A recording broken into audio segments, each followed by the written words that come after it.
혈루병 여인의 믿음이라는 제목으로 오늘도 믿음에 대해서 우리가 함께 살펴보고 나누겠습니다. 지난 시간 우리가 로마서 4장을 통해서 믿음이란 할 때 믿음이란 나를 바라보는 것이 아니라 죽은 나를 바라보는 것이 아니라 살아계신 하나님을 바라보는 것이 믿음이라 말씀드렸습니다. 나를 바라보면 좌절하고 낙심하고 또 낭망할 수밖에 없지만 죽은 자를 살리시고 없는 것을 있게 하시는 하나님을 바라보는 것이 바로 믿음임을 말씀드렸는데요. 오늘도 믿음이라 할 때 여러 가지 정의를 내릴 수 있겠지만 믿음이란 왜라는 단어를 사용하지 않는 것이 믿음입니다. 하나님이 가라면 가고 또 멈추라면 멈추고 버리라면 버리고 그게 바로 믿음이죠. 한마디로 믿음이란 하나님 말씀을 있는 그대로 받아들이는 것이 바로 믿음입니다. 마르틴 뉴턴은 이렇게 말했습니다. 믿음은 하나님의 은혜를 받는 그릇이다 이렇게 말했어요. 우리는 하나님의 은혜를 받는 이 그릇, 믿음이 있어야겠죠. 또한 이 그릇이 커야 합니다. 또한 이 그릇이 온전해지고 깨끗해짐을 보게 됩니다. 오늘 저희가 마가복음 5장을 통해서 믿음에 대해서 읽어봤는데요. 그 마가가 말하는 믿음이란 어떤 것일까 살펴보는 것이죠. 마가는 첫 번째 믿음을 사용했던 것은 마가복음 2장에서 중풍병자 또한 4명의 친구들이 그를 데리고 예수님께 오게 됩니다. 사람들이 많은지라 그들이 지붕을 뜯고 침상을 예수님 앞에 내려놓을 때 그들에게 예수님께서 이렇게 말씀하셨어요.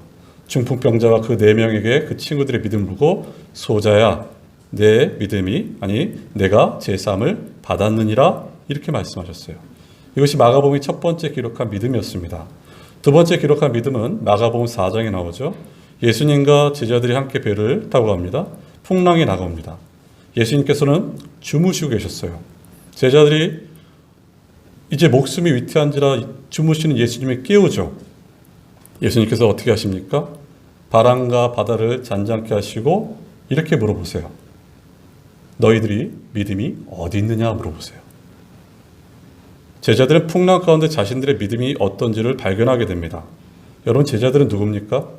예수님께서 선택한 자들, 또 예수님과 함께했던 자들, 예수님의 가르침을 받았던 자들이 이 제자들이에요. 그러나 이 풍랑 가운데 이들은 자신의 믿음들이 얼마나 약한지를 보게 되는 것이죠. 마찬가지입니다. 우리에게 시련이 올 때 우리가 하나님을 신뢰하고 있는지 신뢰하지 않는지 내 믿음이 약한지 강한지를 볼 수 있는 것이죠. 즉 풍랑이 올 때, 시련이 올 때 평상시는 알지 못하지만 어려움이 찾아오면 여지없이 우리의 믿음이 드러납니다. 그렇게 시련 가운데 우리가 염려하고 방황하고 두려움 가운데 있을 때 우리 구주께서 이렇게 말씀하시겠죠. 너희 믿음이 어디 있느냐.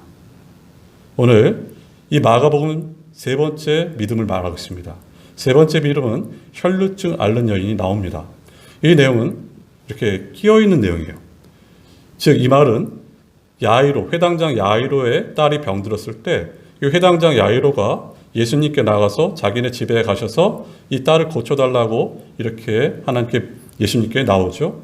그 가는 도중에 혈루증 여인이 나옵니다. 이 야이로, 회당장 야이로의 또한 혈루증 여인도 두 가지 공통점은 믿음입니다. 결국 딸이 죽었다는 소식을 들었던 회당장 야이로에게 예수님 말씀하셨던 것은 두려워하지 말고 믿기만 하라 말씀하셨고 또 이 여인에게 예수님께서 이렇게 칭찬하시죠. 딸아 내 믿음이 너를 구원하였느니라 평안히 가라 이렇게 칭찬하셨어요. 바로 믿음을 말하고 있습니다.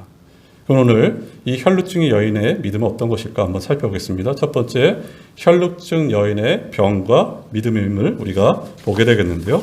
25절 말씀 보겠습니다. 25절 말씀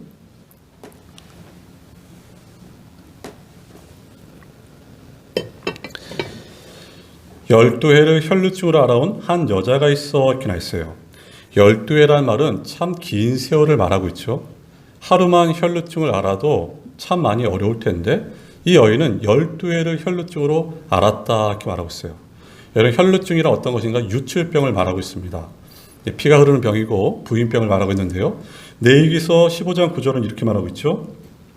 어떤 여인이 유출하되 그의 몸에 그의 유출에 피이면 이랫동안 불결하니 그를 만지는 자마다 저녁까지 부정할 것이요 이렇게 나 있어요. 이 유출병이 있는 사람은 그가 앉은 자리가 부정하고 그가 만진 것이 다 부정합니다.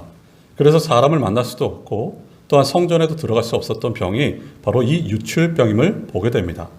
근데 이 여인이 지금 혈루증을 앓고 있는데 이 혈루증을 29절에 병이라 이렇게 말하고 있어요. 근데 이 병을 당시 헬라의 원어로 보면은 여러 의미가 있는데 거기에 채찍이라는 의미로 나중에 사용됨을 보게 됩니다. 즉 이 말은 어떤 것인가? 이 여인은 육신적으로는 혈루증 병을 갖고 있었을 뿐만 아니라 이 채찍이 마음을 계속 찔렀다는 것이죠. 채찍질 당한 것이죠. 정신의 채찍질을 계속 당한 것이 바로 이 여인입니다. 그러니까 우리가 병에 걸리면 육신적인 질병으로 끝나지 않고 정신적인 채찍이 계속 가해져 옵니다. 그래서 이렇게 고백할 때가 있죠. 왜 내게 이런 병이 걸렸을까? 하나님께서 왜 내게 이런 병을 주셨을까? 그래서 이 병이 심해지면은 결국에 심한 우울함을 겪을 수도 있음을 보게 되는 것이죠. 한마디로 이 여인은 굉장히 큰 근심과 어려움과 힘든 상황 가운데 있었던 여인. 근데 이 여인이 어떻게 행동했습니까? 그래서 26절 보세요. 26절. 그의 힘듦이 더 많이 나오죠. 많은 의사에게 많은 괴로움을 받았고 가진 것도 다 허비하였을 때 아무 효험이 없고 도리어 더 중하였던 차에 기나했어요. 이 여인은 많은 의사에게 많은 괴로움을 받았다. 이 말은 12해 동안 12해 동안 많은 의사를 찾아갔음을 보게 됩니다. 하지만 병을 고칠 수가 없었죠. 또 이 여인에게 또 힘들었던 건 어떤 것일까요? 가진 것도 다 허비하였어요. 재산을 다 허비하였습니다.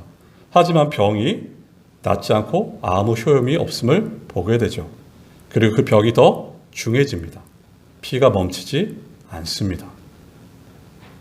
지금 이 여인에게는 너무나 많은 걸 잃게 됩니다. 없어지게 되죠.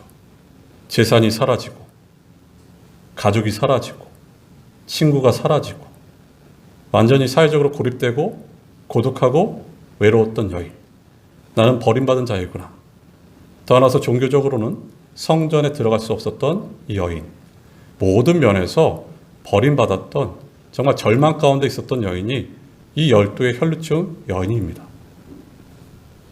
참 우리가 다 경험한 바에 의하면 예수 그리스도를 깊이 만나기 위해서는 이 절망이란 터널을 다 겪게 됩니다.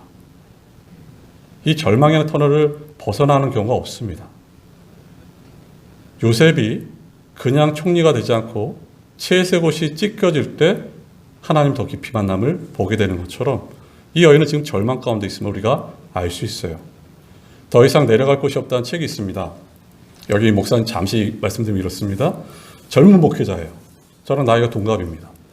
이 목사님이 미국에서 개척을 했고 또 한국에 들어와서 청소년 사역에 이제 꿈을 꾸고 또 한국에서도 개척을 했습니다. 참 많이 탁월하죠. 그래서 큰 교회, 대형 교회에 또 청빙을 받게 됩니다. 자신이 젊은 나이에 청빙을 받았는데 젊은 나이에도 불구하고 사람들이 자기를 향해서 존경합니다. 이런 말을 많이 썼대요. 그리고 자기도 알지 못하는 사람들이 참 많이 찾아왔답니다. 그리고 설교를 하면은 항상 은혜 받았습니다. 이런 말을 많이 들었대요. 그런 가운데 무슨 연유인지 갑자기 사임하게 되었습니다.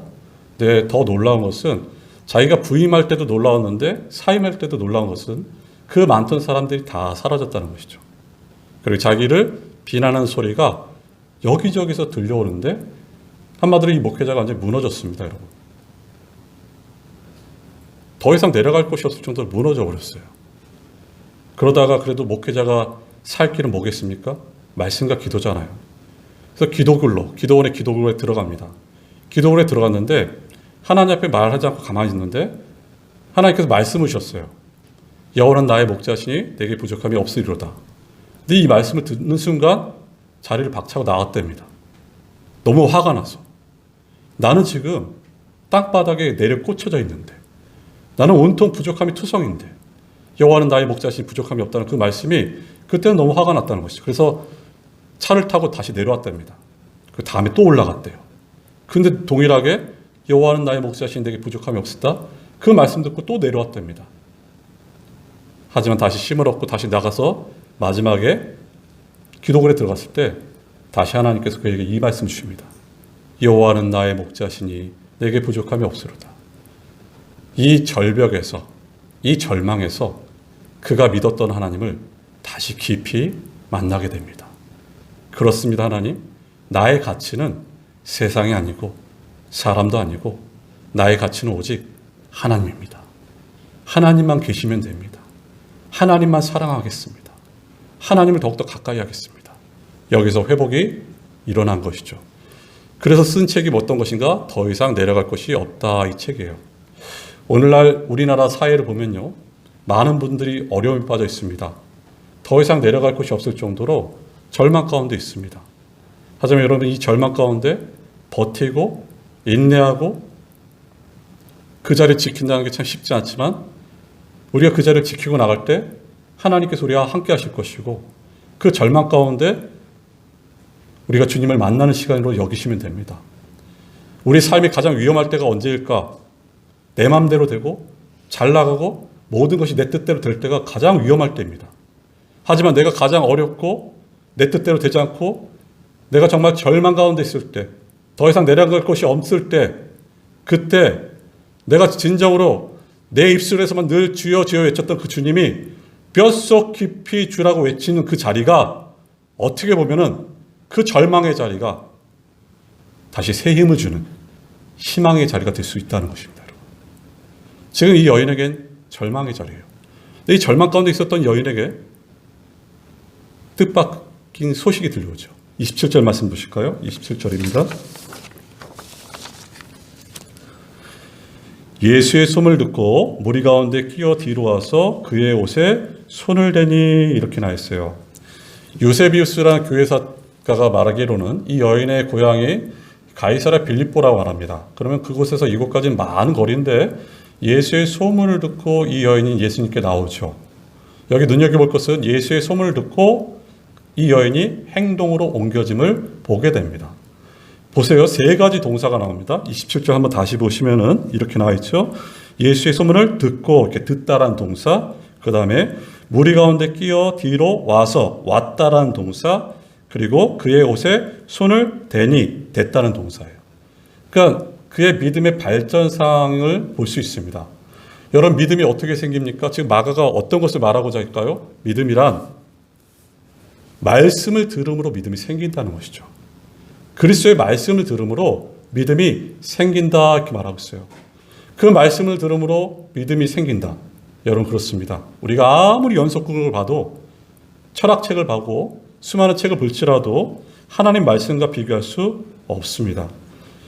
이 하나님 말씀에 힘이 있고 바로 능력이 있음을 보게 되는 것이죠. 이 여인이 예수님의 소문을 듣고 이 말씀이 마음판에 새겨졌을 때 이 여인의 한 행동은 바로 사람들 사이에 끼입니다. 앞으로 나가지도 못해요. 뒤로 돌아서 예수님의 옷자락에 손을 대는 이 여인의 모습을 보십시오. 말씀을 통해서 믿음이 생긴 것이에요. 그만큼 말씀 사역은 예수님께서 가장 중점적으로 여겼던 것이 말씀 사역이셨어요. 듣든지 듣지 않든지 가르치는 것입니다, 여러분. 지금 영적인 전쟁이 참 심할 때입니다. 이럴 때 영적인 전쟁을 어떻게 승리할 수 있겠습니까?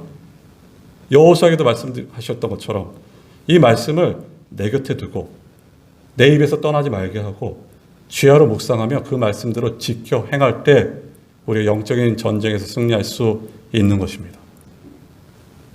말씀에 능력 있고 말씀에 힘이 있는 것이죠. 이 여인이 예수님의 옷자락에 손을 댑니다. 한번 그 장면을 생각해 보세요. 12년 동안 절망 가운데 있었던 자, 고립된 자, 사람에게 가까이 갈 수 없는 이 여인이 힘을 내어 믿음으로 예수님께 손을 대는 것이에요. 28절 말씀 보실까요? 28절입니다. 이는 내가 그의 옷에만 손을 대어도 구원을 받으리라 생각함이로라, 이렇게 나왔어요. 여기 보면요, 이 여인이 손을 댄 것은 믿음으로 손을 대었고, 여기서 구원을 받으리라 생각함이라는 얘기는 계속해서 구원을 받으리라 생각했다, 이렇게 나와 있습니다.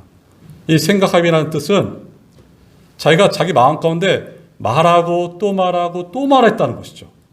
내가 저 옷자락에 손만 대면 내 병이 치료함을 받을 것이야. 믿음으로 말하고 또 말한 것이 생각함이로라, 이렇게 말하고 있어요.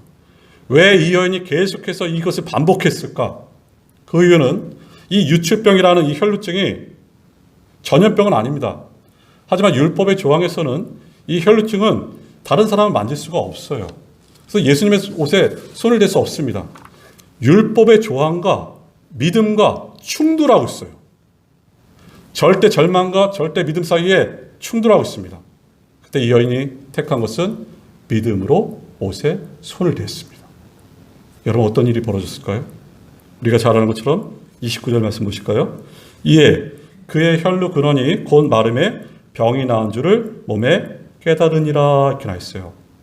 예수님의 옷에 손을 대자마자 그의 혈루 근원이 말랐습니다. 곧 말랐다.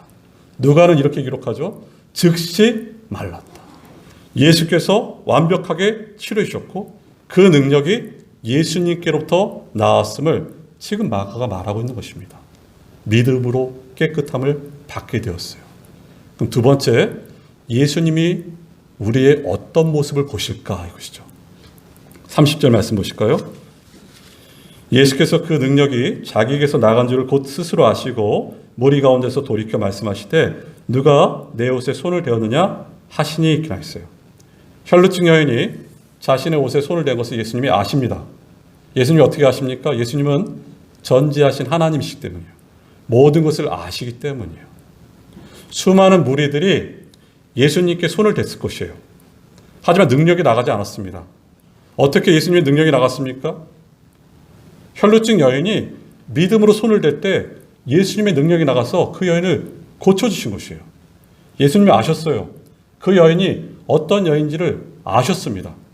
그런데 예수께서 왜 굳이 누가 내게 그 손으로 내 옷에 손을 댔다 이렇게 표현하셨을까요? 여러 가지 이유가 있겠지만 예수께서는 그 여인이 더 이상 예전처럼 숨어 살지 않고 고립하고 외롭게 사는 것이 아니라 떳떳하게 당당하게 그 자리에 나오기를 바라신 것이죠. 예수님은 그 여인의 과거를 아셨고 그 어려움을 아셨고 현재를 아시고 미래를 아시는 분입니다. 그리고 그 여인이 병을 치료받고 나서 하나님께 감사와 찬양하기를 원하신 것입니다. 하나님이 정말 원하시는 것은 우리가 어떤 은혜를 받았을 때 그분께 감사와 영광 돌리기를 원하시는 것이죠. 누가복음 보면은 10명의 문둥병자가 고침을 받았는데 한 명이 사마리아 사람만 예수님께 와서 감사 표현하고 나머지 9은 제 길로 갑니다. 예수님께서 뭐라 말씀하십니까? 나머지 9은 어디 있느냐 말씀하잖아요. 주께서 우리에게 원하시는 것은 감사합니다. 그리고 하나님께 영광 돌리는 것이죠. 이렇게 예수님께서 누가 내게 손을 댔냐 물어봤을 때 제자들이 이렇게 반문하며 나옵니다. 여러분. 그 말씀이 31절 말씀 보실까요? 제자들이 여짜오되 무리가 에워싸 미는 것을 보시며 누가 내게 손을 대었느냐 물으시니까 하되 이렇게 나있어요. 예수님은 자신의 옷자락에 손을 댄 여인을 누군지 아셨습니다. 하지만 제자들은 몰랍니다. 예수님은 우리의 모든 걸 아시지만 우리는 우리의 삶을 모릅니다. 여러분. 제자들은 반문합니다. 이 많은 사람들이 지금 밀치고 그러는데 누가 손을 댄지를 어떻게 알겠습니까? 오늘날로 표현하자면은 저 지하철역에서 출근 시간에 사람들이 많이 몰리는데 서로 밀치고 그러는데 한 사람이 뒤를 돌아서면서 여러분 누가 내 옷에 손을 댔습니까? 이런 것과 같은 뜻으로 지금 제자들이 물어보는 것이에요. 예수님이 누가 내 옷에 손을 댔냐는 말은 아까 말씀드린 것처럼 이 여인에게 당당히 서게 하게끔 또한 감사와 영광을 돌리게 하게끔 뿐만 아니라 여기 중요한 메시지가 담겨 있습니다. 예수님은 믿음을 보신다는 것이죠. 동일한 말씀을 듣지만 그 말씀을 믿음으로 반응한 자에게 시선이 주목됨을 보게 되시고 옷자락에 손을 댔지만 믿음으로 옷자락에 손을 댄 자 그 믿음을 보시는 것이죠. 예수님의 시선은 믿음으로 나오는 자에게 시선을 두십니다. 여러분. 지금도 우리가 예배 드리고 있지만 하나님께 예배하지만 우리가 어떤 자세로 하나님께 나오는지를 보고 계세요. 여러분. 그리고 한 말씀이라도 믿음으로 살고자 하는 몸부림치는 자에게 지금 예수께서 시선을 고정하고 계십니다. 여러분. 주님의 마음이에요. 주께서 지금 믿음을 보신 거예요. 우리가 잘 아는 말씀처럼 히브리서 11장 6절 믿음이 없이는 하나님을 기쁘시게 하지 못합니다. 하나님께 나가는 자는 그가 반드시 계신 것과 자기를 찾는 자에게 상 주시는 이심을 믿어야 하는 것이 바로 믿음입니다. 요한일서 5장에는 이렇게 말하고 있어요. 5장 1절에 보면 하나님의 자녀가 누구냐? 하나님의 자녀는 예수가 그리스도이심을 믿는 자가 하나님의 자녀다 이렇게 말하고 있습니다. 그러면서 요한일서 5장 4절 5절은 다음과 같이 말씀하고 있죠. 요한일서 5장 4절 5절입니다.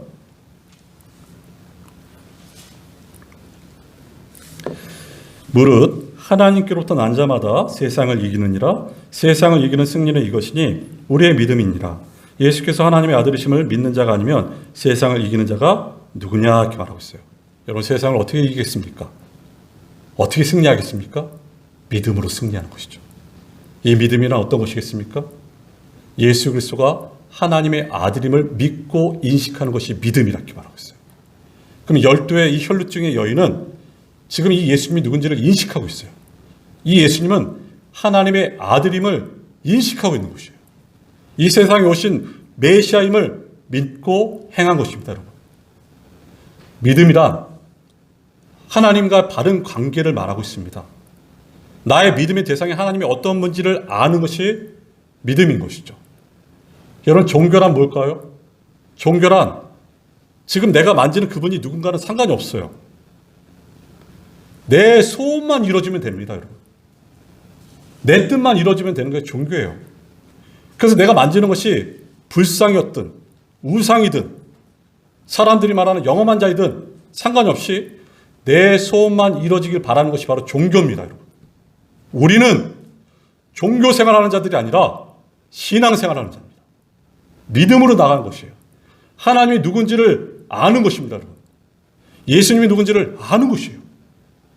그분은 천지를 창조하셨고 통치하시고 병을 다스리고 통치하실 뿐만 아니라 죽음을 맛보시고 죽음을 이기신 예수 그리스도를 믿는 그 지식으로 믿는 것이 바로 믿음입니다. 이 여인이 지금 믿음으로 나간 것이에요. 우리가 눈여겨서 볼 단어가 또 하나 있습니다. 한번 30절 말씀 보실까요? 30절 이렇게 나와 있죠. 예수께서 그 능력이 자기에게서 나간 줄을 곧 스스로 아시고 이렇게 했어요. 여기 눈여겨보세요. 그 능력이, 권능과 능력이 누구한테 나옵니까? 예수님께 나옵니다. 저장 강박증이라 들어보셨어요? 이 저장 강박증이 어떤 것인가? 이 신문을 보거나 뉴스에 보면은 또 세상에 이런 때도 가끔 나오는데요. 버리지 못하는 거예요. 버리지 못해요. 그 집에 보면 막 쓰레기들이 산더미처럼 싼, 그게 바로 저장 강박증을 가진 사람들의 특징입니다. 한 사회복지사가 자기의 신뢰를 이렇게 소개하고 있어요. 자신이 지난 2월 달에 한 어르신의 집에 방문했다는 것이죠. 근데 그 집이 폭탄 맞은 집 같았다는 것이에요. 쓰레기가 가득한 거예요. 집에 들어가 보니까 사람들이 보내준 쌀, 빵, 떡국, 고춧가루, 또 여러 가지 물품들이 여기저기 널브러져 있고 다 썩어 있어요. 어느 비닐봉지 보니까 버섯과 두부가 곰팡이가 피어 있습니다. 문간을 보니까 거미줄이 너무나 많이 쳐져 있고, 그리고 방에 들어가 보니 어르신이 누울 만한 그 장소 외에는 모든 것이 그릇이며 막걸리 병이, 그리고 담배각을 이렇게 차곡차곡 쌓아놓고 대변, 소변통들이 여기저기 있고, 그리고 하얀 게 막 떨어져 있는데 이 어르신이 씻지 않아서 각질들이 떨어져 있는 것이죠. 자신이 사회복지사였지만 웬만한 곳은 다 들어갔는데 이 집은 너무나 들어가기 어려웠다 이렇게 고백하고 있습니다.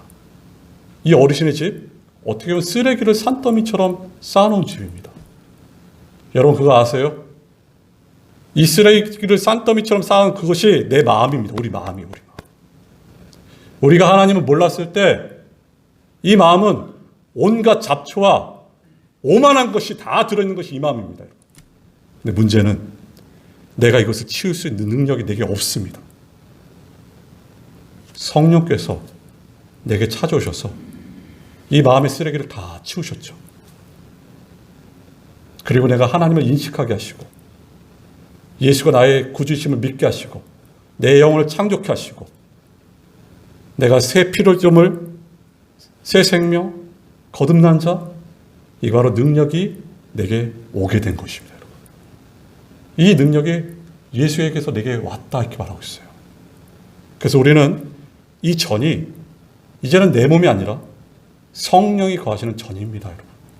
그래서 로마서에서 끊임없이 말하는 것은 제 병기로 들지 말고 의의 병기로 하나님께 너희 몸을 드리라 이렇게 말하고 있어요. 여러분 이 마음을 무엇으로 채우겠습니까? 하나님 백성인 우리 성령이 거하시는 이 마음을 여전히 우리들의 미움과 다툼과 시기와 질투와 이생의 자랑과 육신의 정욕과 안목의 정욕과 세상의 가치관으로 이 마음을 채우시겠습니까? 그게 아니라 성령과 말씀의 다스림을 받고 하나님의 사랑으로 체험을 받고 또한 복음의 능력으로 체험받는 것이 이 마음입니다. 바로 능력이 주님께 나옴을 말씀하고 있어요. 끝으로 세 번째 우리가 살펴볼 것은 평안 속으로 들어가라 이렇게 나있어요. 32절 말씀 보실까요? 32절입니다. 예수께서 이 일 행한 여자를 보려고 둘러보시니 이렇게 나있어요. 예수님은 제자들의 항의에도 불구하고 어떻게 보시냐면 둘러봤다는 의미는 이 헬라어 원어로 보면 계속해서 둘러봤다는 것이 계속해서 이 여인이 나오기까지 이 여인이 나와서 하나님께 영화롭게 하고 영광 돌리기까지 계속해서 둘러봤다는 것이죠. 결국 이 여인이 두려움 가운데 예수님 앞으로 나옵니다. 33절 보실까요? 여자가 자기에게 이루어진 일을 알고 두려워하며 떨며 와서 그 앞에 엎드려 모든 사실을 여쭈니 이렇게 나있어요. 이 여인은 크게 두 번 놀랐습니다. 하나는 혈루병이 고쳐진 것을 가지고 놀랐고 또 하나는 예수님께서 자신의 옷자락에 손을 댄 것을 아시고 놀랐어요. 하지만 이 여인은 너무나 두려웠습니다. 왜냐하면 당시에는 여자가 남자의 옷에 손을 댈 수가 없었을 뿐만 아니라 이 여인은 혈루증으로 다른 사람을 만지면 다른 사람이 부정하게 됩니다. 그래서 너무 두려워 떨고 있습니다. 하지만 더 이상 감추지 않고 예수님께 나와서 예수님 앞에 무릎을 꿇고 여기 말씀 보세요. 모든 사실을 여쭈었다 이렇게 말하고 있어요. 자신의 삶을, 자신의 과거에 어려웠던 삶을, 여러분의 아픔을, 여러분의 슬픔을, 여러분의 눈물을, 근심을, 그리고 내 옆에 있는 사람도 알지 못하는 그 비밀을 예수님께 다 아뢰는 것이에요. 그분이 내게 베푸신 은혜를 예수님께 아뢰는 것입니다. 여러분. 이렇게 벌벌 두려 떠는 여인에게 예수님께서 이렇게 말씀하세요. 끝으로 34절입니다. 예수께서 이르시되 딸아 내 믿음이 너를 구원하였으니 평안히 가라.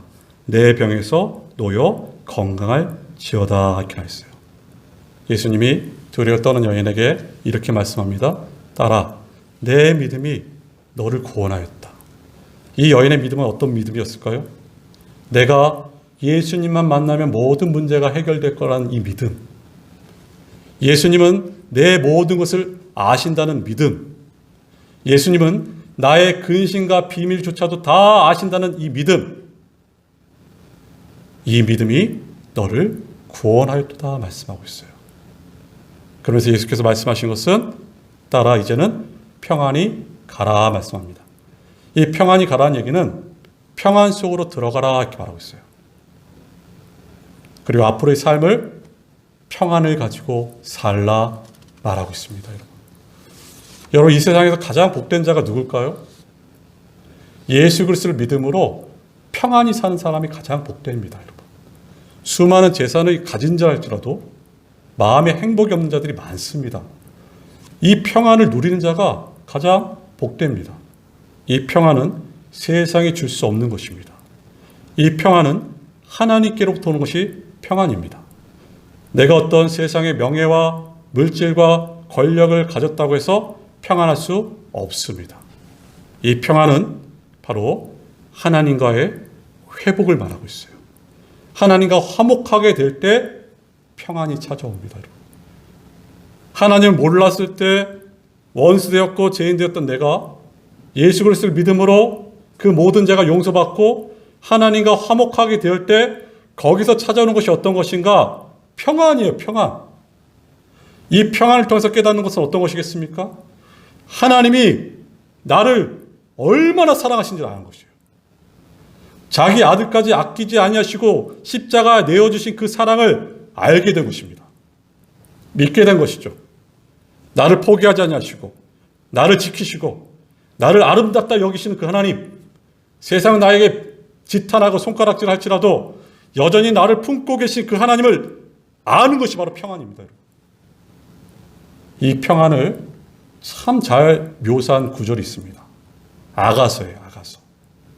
아가서는 솔로몬 왕과 술라미 여인의 사랑을 이야기하고 있습니다.